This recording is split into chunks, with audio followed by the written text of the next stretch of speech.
Hi, I'm Fiona Willer. I'm an accredited practicing dietitian and an academic and researcher in the health at every size paradigm and its application in dietetics. Today I want to share a presentation that I did for Dietitian Connection in 2016 for their Dietitian Day workshop. That was on the 11th of March 2016. I hope you like it. I'll get these slides up.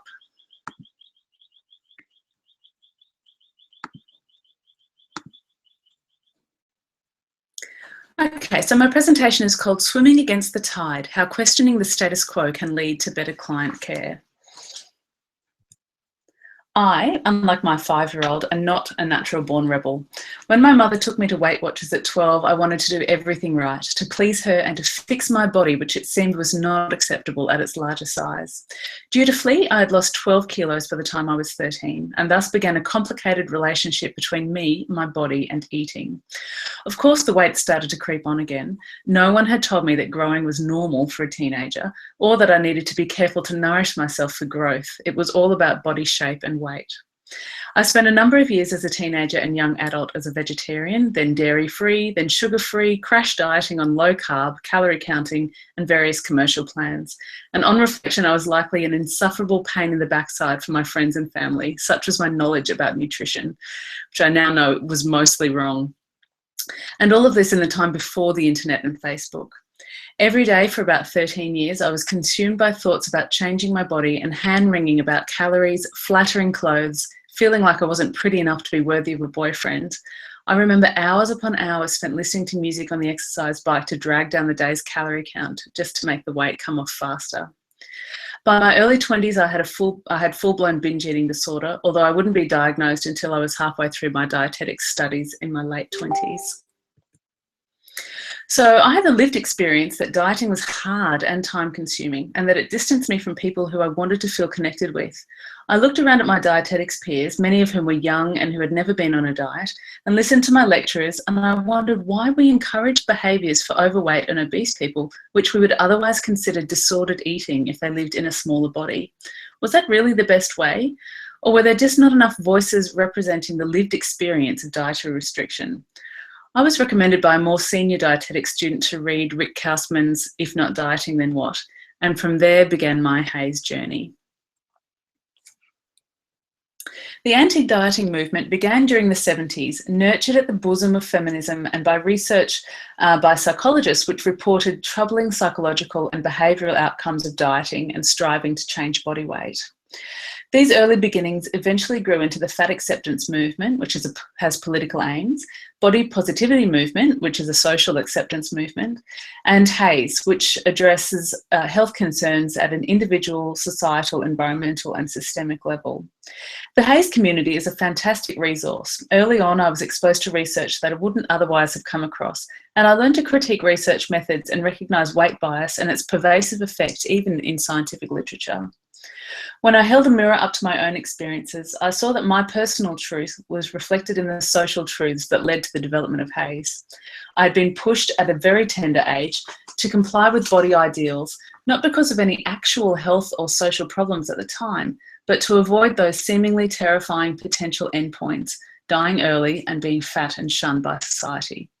Instead, this caused me to internalise these attitudes. For example, that boy must not like me because my body isn't right, not just because he wasn't that into me, or those cool girls are better than me because they're slim, I can't be like them. I had internalised the smaller body is better message, and dietetics content agreed. We must help people to lose weight for their own good, yada yada, diabetes, yada yada, heart disease, yada yada, untimely death, goes the trope. This is one reason why it can be difficult for people of all shapes and sizes to come to HAES. The level of internalised fat bias leads to most people never questioning that weight loss is beneficial. The most frequent criticism of HAES is that it's irresponsible to deny that weight loss is helpful. Many people who don't know the ins and outs of HAES think that we deny the scientific literature around ill health and body weight. This is incorrect. We know this literature and are completely open about both the implications of the pursuit of weight loss and think that everyone should know the risks and benefits if they pursue it. Culturally and professionally, we rarely question the wisdom that being in a healthy weight range is better than being in a larger body. Sure, life would probably be easier if they did live in a smaller body, but they don't. And not only do we have no reliable way of getting them there, we don't even know that if they may live longer and fuller lives if we could. And people will continue to seek us out for weight loss services on the basis of our professional name, mostly because most people don't know what we do. So while we've been busily positioning ourselves as expensive Weight Watchers consultants with flashier credentials, and thus focused on reading and researching methods of weight loss, the epidemiological literature has moved on. We know that living in a larger body does not necessarily shorten your lifespan, and in some cases may increase it. Many of the conditions that we usually ascribe to obesity can be addressed effectively with lifestyle changes that do not include intentional weight loss. One very large study found that just 4 healthful behaviours can reduce the relative risk of mortality back to close to 1 when compared with people in the BMI range of 18.5 to 24.9, regardless of how heavy or how light people are. So those 4 behaviours were fruit and vegetable intake, regular physical activity, not smoking, and limited alcohol consumption. If people even in the highly obese range followed those 4 health behaviours, their relative risk of mortality was reduced close to the normal weight range. The literature has moved on to crowing then, not about shorter lives, because it's clear that they don't live shorter lives, but about how expensive it is to provide healthcare to people in larger bodies. They're so big and heavy, which, by the way, is victim blaming. A more rational response would be, why don't I have the appropriate equipment to help this person? 100 years ago, we didn't have the correct equipment to allow for effective heart surgery, and as they say, necessity is the mother of all invention. The medical world will adapt when it realises that it needs to, and the costs will come down as supply meets demand. The obesity research, which would much more aptly be named weight loss research, continues to search for the needle in the haystack. Just think of the obscene amount of money that's been spent on looking for what we must accept as a non-existent needle. It would have been much better spent on decreasing socioeconomic disparities that impact on health status. Our advice to lose weight may as well be move to the city or stop being poor. Even the NHMRC concedes that while short-term weight loss is possible, long-term weight loss is nigh on impossible for most. So this next quote is from the NHMRC draft for the clinical guidelines for obesity and overweight, the Australian ones, and it's a level A evidence statement. Weight loss following lifestyle changes is maximal at 6 to 12 months. Regardless of the degree of initial weight loss, most weight is regained within a 2-year period, and by 5 years, the majority of people are at their pre-intervention body weight. So that's level A evidence. And that statement, though it was in the draft, somehow it was not in the final version. And I suspect it's because somebody objected to the implication that it isn't worthwhile to pursue weight loss if it comes back on. Now, a statement from the actual guidelines, which were published in 2013, weight regain to pre-intervention weight occurs regardless of whether the participant has overweight or class 1, 2 or 3 obesity, and in participants with normal blood sugar, pre-diabetes and type 2 diabetes. So this is pretty significant. This is from our National Health and Medical Research Council. So not only our Australian studies, but a recent large study found that intentional weight loss in otherwise healthy normal weight and overweight people conferred an 11% increase in relative risk of all-cause mortality. So these are people who are continuing to sweat over trying to lose that last 5 kilos for no other reason than societal pressures, and they could be themselves to an early grave just because of that. Short-term weight loss is a cheap party trick. We're better than that. So where did we go wrong? We assumed that intentionally making larger people into smaller people, which is weight suppression, would mean that their risks would be the same as other always smaller people. And we now know that this isn't true.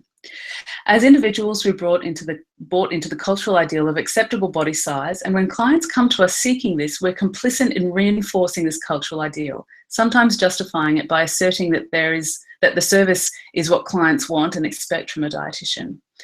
Our professional identity has morphed from the clinical hospital identity that it once had to that of a weight loss expert, This despite us not having any evidence to show that we're more effective than any other weight loss service, and in some cases no better than a pamphlet.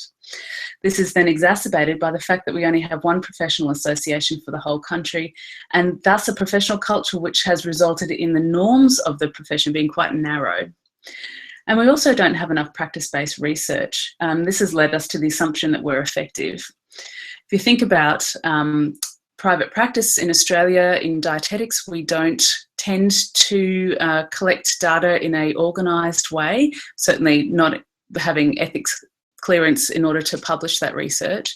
Without that, we simply don't know what's happening in out there in the real world.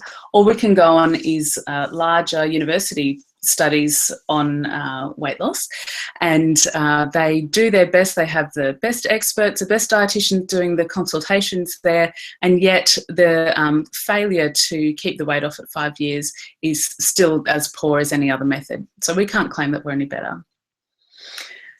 But the reason that we think that we're great is that we do see our patients lose weight, and then they walk out the door and we don't see them again.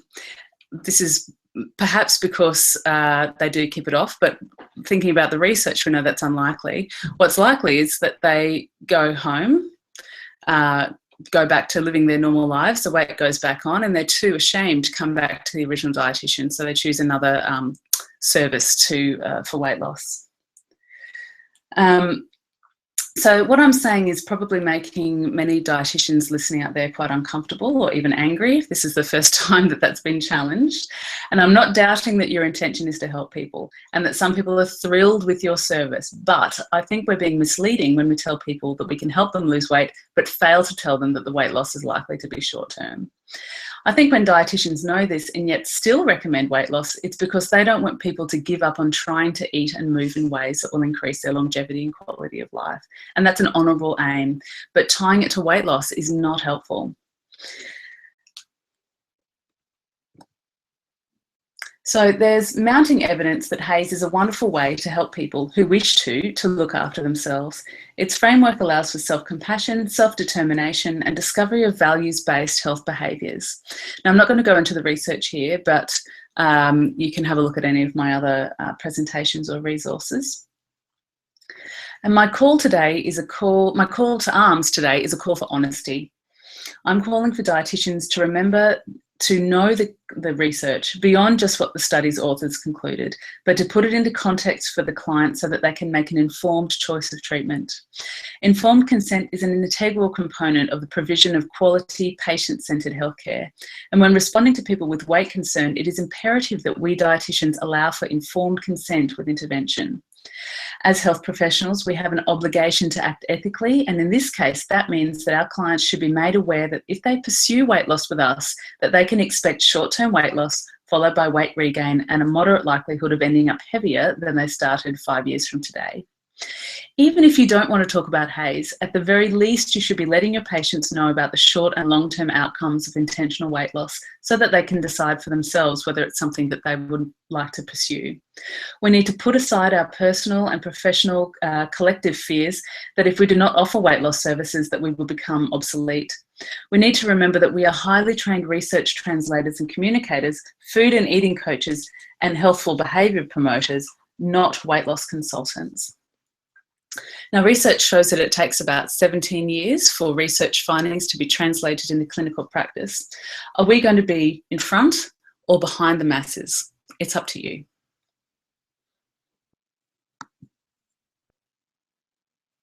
Okay, so hopefully that you found that thought-provoking. If you have any questions, please email me, fiona@healthnotdiets.com, or leave a comment on my website. Thanks, see you then.